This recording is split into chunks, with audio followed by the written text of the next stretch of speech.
My name is Lindsay, and these are a few of my favorite things for springtime 2020.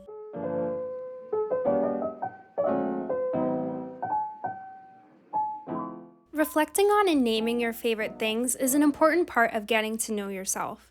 Your preferences are what make you, you. I plan to do a spread of my favorites at least every season to note how my tastes evolve and expand over time.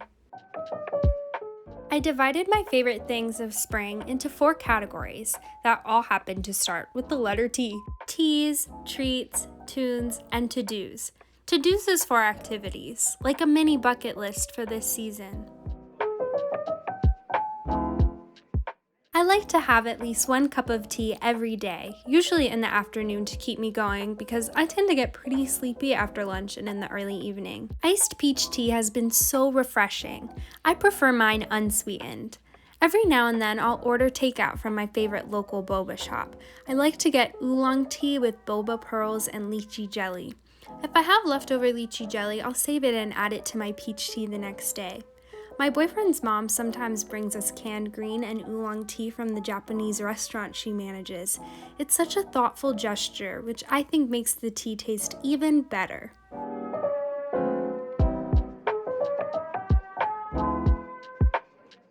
I listen to a lot of music, so it was hard to narrow it down to 3 songs for springtime, but I went with ones that have been extra comforting and special to me. I've been loving Map of the Soul 7, and I was so excited to see BTS in concert in early May, but because of the pandemic, their tour has been postponed for the foreseeable future. I was supposed to go with my friend Brooke. She's the one who introduced me to BTS, so their music is a really special part of our relationship. Listening to their song Friends always puts a smile on my face when I'm missing her and sad about all of the canceled plans with my close friends. Kacey Musgraves is another artist I put on to help myself feel better. On Earth Day, she released a new version of Oh What a World, and it's extra dreamy. That song reminds me of how much there is in the world to celebrate, treasure, and protect. Lucy Dacus' music has been a newer discovery for me. I've been listening to My Mother and I quite often because it makes me think of my mom, who has a springtime birthday, and it's a great song for Mother's Day. There's a lot of food I miss since many restaurants, cafes, and places are closed, but that makes the treats I do get to enjoy even more special. My favorite soft-serve ice cream shop reopened, and I went and ordered their biggest size of ube coconut and corn almond swirl. It was such a hot day when we went, the perfect weather for ice cream. I've made some treats at home too, including chocolate chip cookies and strawberry jam. The strawberry jam pairs perfectly with crunchy peanut butter on top of a cinnamon rice cake or warm piece of toast. I haven't just been drinking tea and eating treats during quarantine, although those are some of the brightest moments of my day.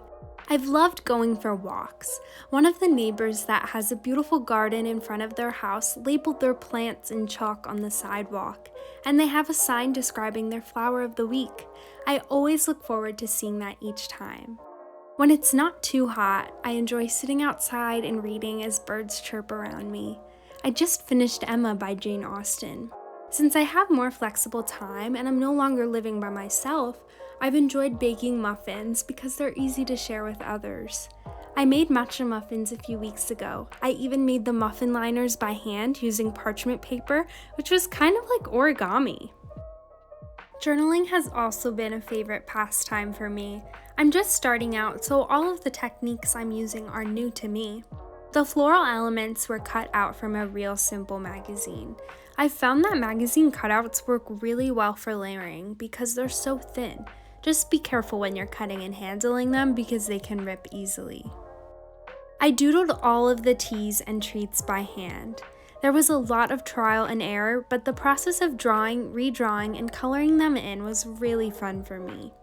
It was my first time using higher quality colored pencils in a while, and I really noticed the difference. The colors blended and layered so well, which is how I achieved the different shades in the chocolate chip cookie and the canned oolong.